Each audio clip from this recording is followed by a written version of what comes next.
رہیں گے۔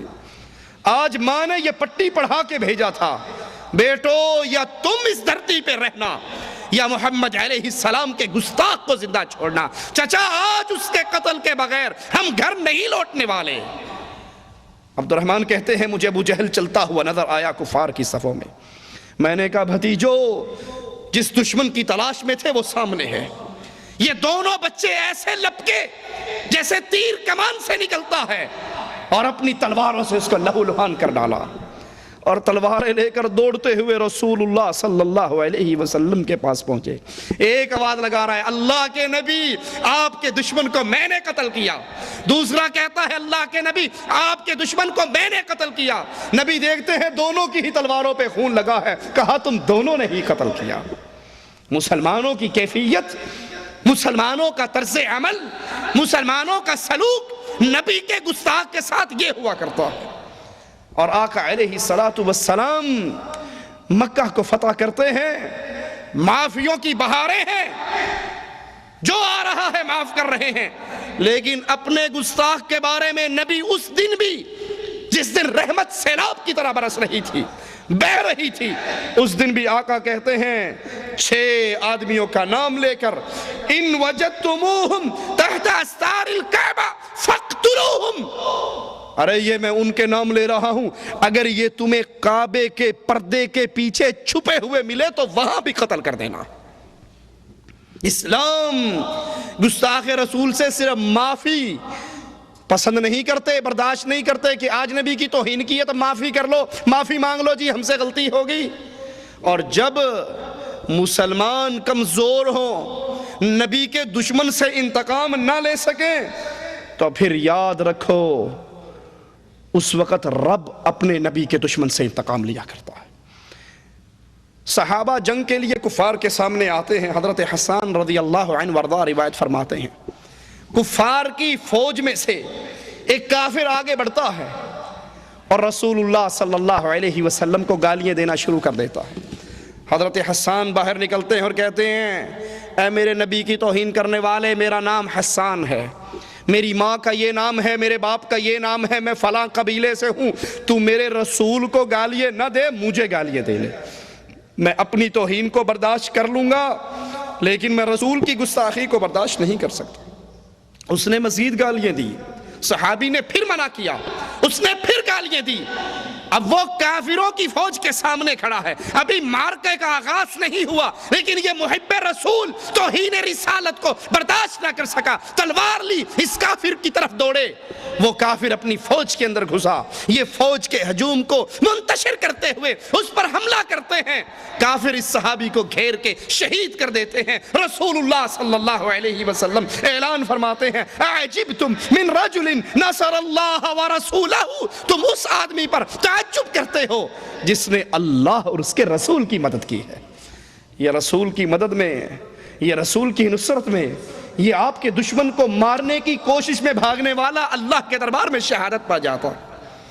ابو لہب کے بیٹے نے پیارے حبیب علیہ السلام کی توہین کی تھی، آپ کی طرف تھوکا تھا تو رسول اللہ صلی اللہ علیہ وسلم نے کہا تھا اللہ اپنے کتوں میں سے ایک کتا محمد کے گستاخ کے اوپر مسلط کر دے۔ یہ شام اپنے باپ کے ساتھ قافلے کے ساتھ نکلا، جہاں پڑاؤ کیا وہاں پر کہنے والوں نے کہا رات کو یہاں سے درندے گزرتے ہیں، یہ درندوں کا گزرگاہ ہے۔ سوچئے ایک جملہ بڑا عجیب ہے، کافر ہے کہنے والا، ابو لہب ہے، کہتا ہے میرے بیٹے کی موت کی بددعا مکے میں محمد رسول صلی اللہ علیہ وسلم نے کی تھی، مکہ میں ہے وہ، اور میں ڈرتا ہوں کہیں وہ بددعا پوری نہ ہو جائے۔ کافر کو نبی کی بات پہ یقین، سوچیے اللہ کے لیے، کافر کو نبی کی بات پہ یقین ہے، مجھے اور آپ کو بھی اللہ کے رسول صلی اللہ علیہ وسلم کی باتوں پر یقین ہے۔ وہ کافر ہے لیکن اسے یقین ہے کہ جو بددعا محمد رسول صلی اللہ علیہ وسلم نے کی تھی وہ پوری نہ ہو جائے، اس کو تو یقین ہے۔ کیا مجھے اور آپ کو بھی یقین ہے؟ ہمیں ڈاکٹر کی بات کا یقین آ جاتا ہے، رسول کی بات پر یقین۔ مثال کے طور پہ کسی شخص کو میدے میں السر ہو اور ڈاکٹر کہہ دے کہ لال مرچیں آپ نے نہیں کھانی، اب اس کی بیگم اگر لال مرچوں والا کھانا بنا کر لے آئے، یہ کھا لے گا؟ سوچئے کھا لے گا یہ؟ کیا وہی پلیٹ بیگم کے منہ پہ نہیں مارے گا؟ کیا اس سے ناراض نہیں ہوگا؟ کیا اس سے جھگڑا نہیں کرے گا؟ ڈاکٹر نے کہا ہے کہ لال مرچیں کھانے سے تمہارا السر بڑھ سکتا ہے، تم مزید بیمار ہو سکتے ہو، تو مجھے مارنا چاہتی ہے؟ جو ڈاکٹر نے کہا ہے اس کے خلاف عمل کرتی ہے۔ سگریٹ پینے والے کو ڈاکٹر کہہ دے جناب کینسر ہو گیا ہے، یہ اور پیو گے تو جلدی نکل جاؤ گے، اب اس کی دنیا منتیں کر لے لیکن وہ سگریٹ پینے کے لیے تیار۔ جس چیز سے ڈاکٹر نے منع کر دیا، آپ بی پی کے پیشنٹ ہو، ہائی بلڈ پریشر ہے آپ کو، نمک کھاؤ گے تو شوٹ کر جائے گا، فالج کا خطرہ ہے، اب یہ زندگی بھر نمک کے قریب نہیں جائے گا، کیوں؟ ڈاکٹر نے کہہ دیا۔ ارے رسول اللہ صلی اللہ علیہ وسلم کی باتوں پر اتنا بھی یقین نہیں جتنا ہمیں ڈاکٹر کی باتوں پہ یقین ہے۔ اللہ کے نبی حکم دیتے ہیں وَاعْفُ اللِّحَىٰ، داڑھیوں کو معاف کر دو، داڑھیوں کو معاف کر دو، داڑھیوں کو معاف کر دو۔ وَفِّرُوا اللُّحَىٰ، ان کو زیادہ کرو، وَفِّرُوا وَيْكَثِّرُوا، ان کو بڑھاؤ، ان کو زیادہ کرو۔ نبی کا حکم ہے، میں بھی سنتا ہوں، آپ بھی سنتے ہیں، نبی کا حکم ہے من تشبہ بقوم فہو منہم، جو جس قوم کی مشابہت کرتا ہے قیامت کو انہی میں سے اٹھے گا۔ کتنے ہیں ہم میں سے جن کے گھروں کو دیکھو تو یہودی کے گھر اور اس مسلمان کے گھر میں کوئی فرق نظر نہیں آتا؟ کتنے ہیں جن کی تجارت کو دیکھو، کیا کرتے ہو صاحب؟ ہاں جی بینک کے اندر آفیسر ہوں۔ ارے یہ بینک سود کا کاروبار نہیں کرتا؟ ہاں جی مولوی صاحب اب پیٹ بھی تو پالنا ہے نا، کیا کروں؟ پھلوں کی ریڑی لگا کر غربت چٹنی کے ساتھ گزارا کر لے، یہ گزر جائے گی۔ اگر توہین رسالت کرتے ہوئے، رسول کی مخالفت کرتے ہوئے، رسول کے حکموں کو چھوڑتے ہوئے، ان سے ٹکراتے ہوئے زندگی اچھی گزار بھی لی، اگلے جہان میں زندگی کیسی گزرے گی؟ جتنی ڈاکٹروں کی بات پہ ہمیں بھروسے ہوتے ہیں، رسول کی بات پہ اتنا بھروسہ بھی نہیں ہے۔ انا للہ و انا الیہ راجعون۔ اس کافر کو یقین تھا، کہا رسول اللہ صلی اللہ علیہ وسلم نے، محمد الرسول اللہ نے تو ہی دعا کی تھی میرے بچے کی حفاظت کرو۔ کفار نے اپنے اونٹوں کو ابو لہب کے بچے کے گرد بٹھایا اور اس کو اس کے اپنے قافلے کے درمیان سنایا۔ اللہ نے ایک شیر کو بھیجا جو اونٹوں کے دائرے کو توڑتا ہوا آیا، کسی کو کچھ نہیں کہا اور گستاخ رسول کو قتل کر ڈالا، اس کو چیر پھاڑ ڈالا، کیونکہ محمد کریم کے گستاخ کو دھرتی پہ زندہ رہنے کا حق نہیں ہے۔ جانوروں کے ذریعے بھی اللہ عز و جل گستاخ رسول سے انتقام لے لیا کرتا ہے۔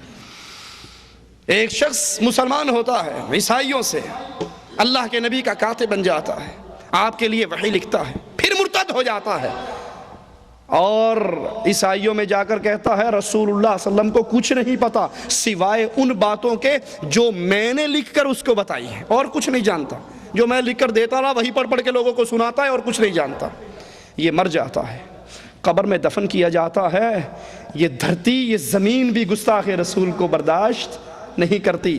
صبح ہوتی ہے، اس کے ساتھی دیکھتے ہیں اس کی لاش باہر پڑی ہوئی ہے، وہ سمجھتے ہیں یہ کارنامہ محمد رسول اللہ صلی اللہ علیہ وسلم کے صحابہ نے کیا ہوگا، مسلمانوں نے کیا ہوگا۔ اگلے دن قبر کو اور گہرا کھودتے ہیں اور اس مردے کو دفن کرتے ہیں۔ صبح ہوتی ہے، آتے ہیں، دیکھتے ہیں قبر نے اس کی لاش کو پھر باہر پھینک دیا ہے۔ وہ پھر وہی سمجھتے ہیں کہ یہ مسلمانوں کی کارروائی ہے۔ تیسرے دن اس کو مزید گہرا دفن کرتے ہیں اور مزید زمین میں گڑے مار کر اس کو ڈالتے ہیں۔ صبح ہوتی ہے تو وہ پھر باہر پڑا ہوتا ہے۔ سمجھ جاتے ہیں یہ مسلمانوں کی کارروائی نہیں ہے، یہ توہین رسالت کرنے والے مجرم کی سزا ہے۔ ڈنمارک کے کافروں نے تو آقا علیہ السلام کی توہین کی۔ میری اور آپ کی ذمہ داری کیا ہے؟ کیا اپنے ملکوں میں جلوس نکال کے، ٹائر جلا کے، اپنا منہ اور پڑوسیوں کا منہ کالا کر کے لوگوں کی موٹر سائیکلیں توڑ کے گھر میں آ جائیں؟ یہ ہماری ذمہ داری ہے؟ کفار رسول کی توہین کیوں کر رہا ہے؟